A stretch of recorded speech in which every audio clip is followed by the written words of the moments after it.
If you visit a different country, you might need to get some of the local currency. You might get Ringgit in Malaysia, Peso in Mexico, Kip in Laos, or Tala in Samoa.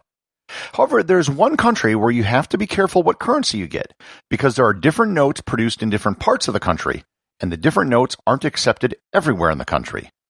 Learn more about the various British pounds on this episode of Everything Everywhere Daily.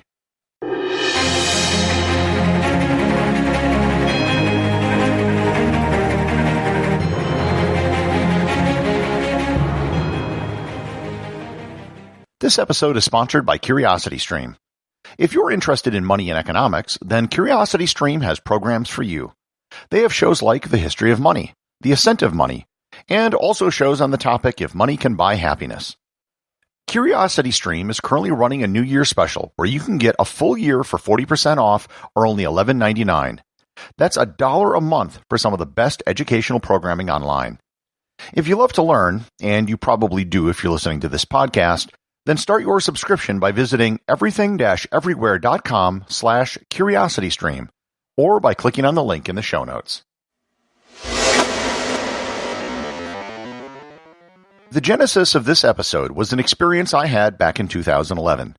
I was traveling around the British Isles. I had just been to Northern Ireland, and I was on the Isle of Man where I had spent the last few days. I was going to fly to Glasgow the next day, so before I left, I went to an ATM machine to take out £200 to cover me for the next 2 weeks. As the money came out of the machine, I put it in my wallet and never bothered to look at it. A few days later, I was in Glasgow. I went to a theater to see a movie, and I took out a £20 note to pay for my ticket. After I handed it to the woman at the ticket window, she said, "Sir, we can't accept this." I asked her, "Why not?" And then she said, "Look at it." It wasn't a normal pound note that I was familiar with. It was an Isle of Man pound note, which, unbeknownst to me, was totally different from the notes I had seen previously around London. This transaction was my introduction down the rabbit hole of British banknotes. In this discussion, there will be a whole bunch of subtle distinctions that are required that you probably never had to think about before unless you happen to live in the UK. For starters, I should note that the United Kingdom only has one currency, the British pound, also known as the pound sterling. It is the currency for the whole country. As you can probably guess from the name, the pound sterling used to be a measure of a pound of sterling silver. The pound symbol, which is a Gothic letter L, comes from the Latin word libra, which was a Roman unit of weight, which was later converted into an English pound. Fast forward several centuries, England merges with Scotland and Northern Ireland, and the United Kingdom keeps the term pound sterling as the name of their currency, even though it no longer has anything to do with weights or silver. As money moved from precious metal coins to paper, banks began issuing their own paper money which had the equivalent amount of hard currency in reserve back at the bank. In the UK, the United States, and other countries, private banks often issued their own banknotes. In 1844, Britain passed the Bank Charter Act, which put limits on the ability of banks to issue notes. Over time, as banks merged to form larger banks, they lost the right to print notes. Today, the only bank which can issue banknotes in England and Wales is the Bank of England, which is the central bank for the government of the United Kingdom. The last private bank to issue notes in England was Fox, Fowler and Company, which ended note production in 1921. However, in Scotland and Northern Ireland, there are still banks that can produce their own pound notes. In Scotland, 3 banks have the right to issue pound-denominated banknotes: the Bank of Scotland, the Royal Bank of Scotland, and the Clydesdale Bank. In Northern Ireland, 4 banks have the ability to print notes: the Bank of Ireland, Danske Bank, and Ulster Bank. First Trust Bank ceased issuing notes in June 2020, but they will be in legal circulation until June 2022. So you have notes from 8 different banks floating around the UK for what is, in theory, the exact same thing: British pound sterling. Here is where you now have to get into the weeds about something which you pretty much never have to worry about unless you live in the UK: legal tender. In most of the world, whatever the currency is legal tender in that country. For this, I'll just use the definition from the Bank of England website to clarify it. They note, quote, "Legal tender has a narrow technical meaning which has no use in everyday life.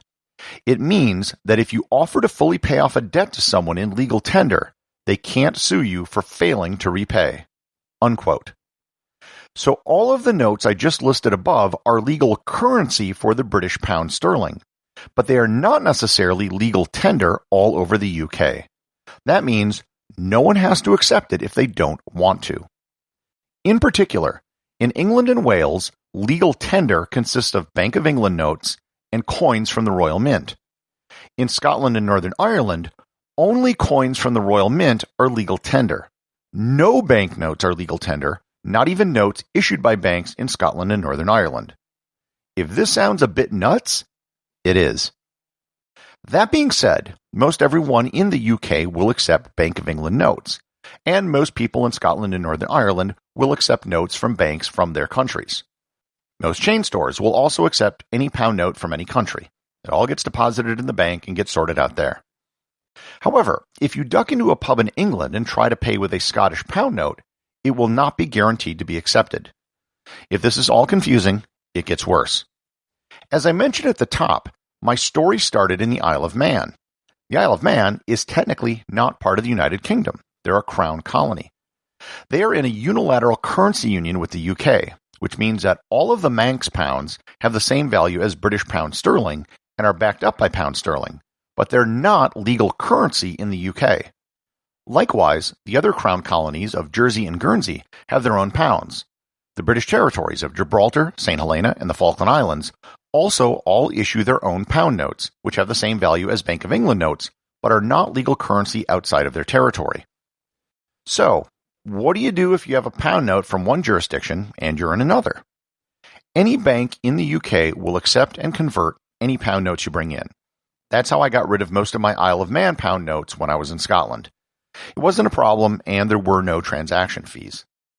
However, if you do have some odd pound notes and want to have some fun, find a small pub in England and try to pay with them. Just also make sure to have some Bank of England notes with you, or else you might get a very hard lesson in the meaning of legal tender. Executive producer of Everything Everywhere Daily is James Makala. The associate producer is Thor Thompson. Remember to leave a 5-star review to get your review read on the show. They can be left at Apple Podcasts, Podcast Republic, or wherever you listen to the show. Also, you can help support the show over at Patreon.com. Patrons can get merchandise like t-shirts and hoodies, as well as having direct access to provide suggestions for future episodes.